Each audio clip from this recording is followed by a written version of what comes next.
So college is underway, and one of the craziest things in college is cramming for the 80 exams you get like every semester. And so today I'm going to show you how to use Anki to cram, because I actually think it's a pretty effective method of learning. So let's get to it.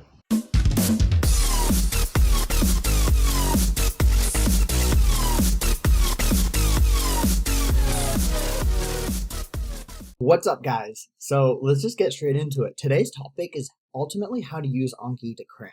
And I feel like this is not always given the best perception because cramming is seen as a negative. But in reality, the pace at which some classes go, cramming is almost essential, because I remember being in college and realizing like one test would come right after another test, and I wouldn't be able to focus on the second test until I was done with the first test. So in essence, you would almost be forced to cram, right? And cramming is not only a skill, but I think at the end of the day, if you do it right, cramming actually leads to pretty effective learning, at least for me. And so I want to kind of show you how I have used Anki to cram, and more broadly, how you can use any flashcard method really to cram, because what I'm going to show you today is actually what I used in college even. And in college, I was following the same thing, but with Quizlet. And it worked like a charm in college as well. So to get started, what I'm going to show you is, first of all, here's how I organize my classes. So let's just say I'm focusing on my MBA right now, because my MBA actually has very structured classes. So it's actually very similar to college. So this will apply to pretty much anyone in college and even in medical school. If you have very structured classes, I will break my flashcards down into my classes, and then within each class, I'll have accounting, microeconomics, and then I have decision making, right? And now, even within each of these, I have subcategories, and within those subcategories, I've broken them down chronologically. Week 1, week 2, week 3, week 4. And usually, again, in college, I used to have 2 lectures a week for a certain class. And so it's kind of the same here too in business school, where week 1, I had 2 lectures, week 2, I had 2 lectures, week 3, I had 2 lectures, and week 4, I had 2 lectures. And so ultimately, I would apply this over and over for each of my classes, and I would have a flashcard deck going for each of those classes. And ultimately, the most important part is to have an active deck that corresponds with how far along you are in the class. The biggest mistake you can make is to not have a chronologically ordered deck and to just say, I don't want to make flashcards. I'll just like cram it all in. No, you need to make flashcards for each week as you're going through that week, because that is about as fresh you'll ever be on that material, right? Going back to week 1 when I'm in week 4 and trying to relearn that material and make flashcards for it is going to be much less effective than having made flashcards for week 1 at the end of week 1. So usually what I'll do in my weekends is actually make the flashcards for that corresponding week. So this past weekend, I made the flashcards for week 4. And you'll see that almost all of these flashcards are new flashcards. I haven't even looked at them. Because again, as I said, the most important part for cramming is to make sure the content is there. So that way, when you want to cram, it is at your fingertips and ready to go. And that is why I almost never slack off in making my cards. My cards are always made. I don't always do them because doing them requires a lot of time, and sometimes it can be really tedious to try to do those cards regularly. But the fact that I have those cards there tells me in my brain, hey dude, when you want to go back and cram for this class, I got you. I'm right here. We can just cram all you want. So now, how ultimately are we going to cram? There's different ways of doing this, right? Anki has a bunch of features. That's what makes Anki so great. But let's say my accounting test is coming up. Let's say it's coming up in week 7, and it's week 7 now, and I'm like, oh my God, I got to cram for accounting. What I will do, and you guys should always do this, is first of all, review all of the lectures that are going to be tested on the test.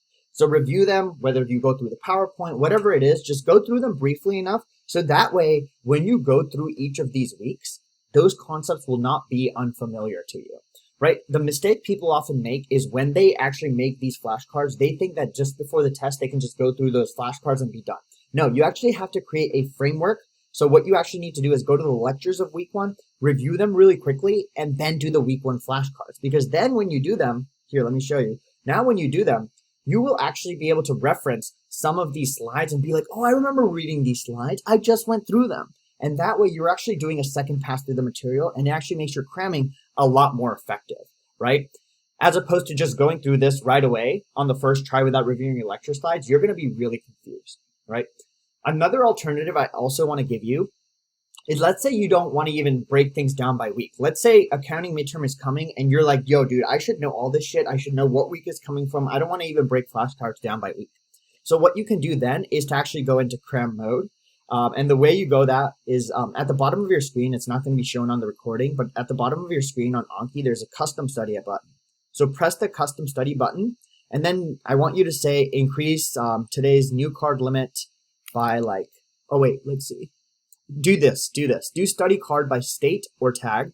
And I just pick a really high number, like 10,000. You want to make sure you pick a high enough number that it includes all the cards in your deck, and then do all cards in random order. By doing that, what you're going to do is now you're going to choose the tags. And basically, if you don't have tags, which is fine, you don't have to pick any tags. Once you press OK, all of the cards are now jumbled together, and they will not be broken down just by like the dates. So it won't be broken down by week 1, week 2, week 3. Now you're going to get them all in like completely random order. And so this is actually ideal for Cram Mode because now you have all your cards in one place, and your whole goal should just be to get through them as fast as possible, right?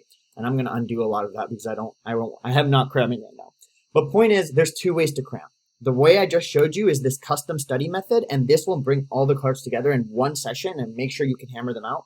Alternatively, you want to take it a bit easy on yourself, not go too much hardcore, but just go through week. What I would do is before the test, 1 week before the test, review week 1 lectures, do week 1 flashcards. Review week 2 lectures, do week 2 flashcards, and basically what that will do is make sure that you have everything together. And then you'll see here, like the custom study session we just made is over here. And all you need to do is to get rid of it and put it back into the original deck, just delete it.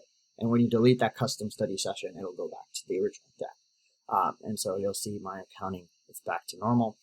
Ultimately, the point here is to make sure that you have a chronological breakdown of all your cards. And then the week before the test, review week 1 lectures, do week 1 flashcards. Review week 2 lectures, do week 2 flashcards. But the timing should be faster. You should be getting through like 6-7 lectures a day, reviewing all of those flashcards as necessary. And that is the best way to cram. It works so well. It's flawless. Because, as I said, when you do the review, you just go through the lecture very briefly. You've already seen the lecture before. Now you're going through it the week before the test, and you're like, I kind of remember this. And then you actually get to your flashcards, and the flashcards you made during week 1. And so during week 1, you actually knew that shit, right? Like you knew what you were talking about. Now when you do the flashcards, you get to bring yourself back to the week 1 self that knew the shit. And you'll be like, now I'm a pro on week 1. Repeat with week 2. Repeat with week 3. Repeat with week 4. By the time you get to the end of week 7 and the midterms there, you're a pro on all 7 weeks. You go into that test, I guarantee you are much better off than anyone else who did not use this method, just because this is such a structured way of approaching material. So I hope this like very brief video was helpful for you. If so, drop a like, comment, share, subscribe, and I'll see you guys in the next one. Thanks for watching. Peace.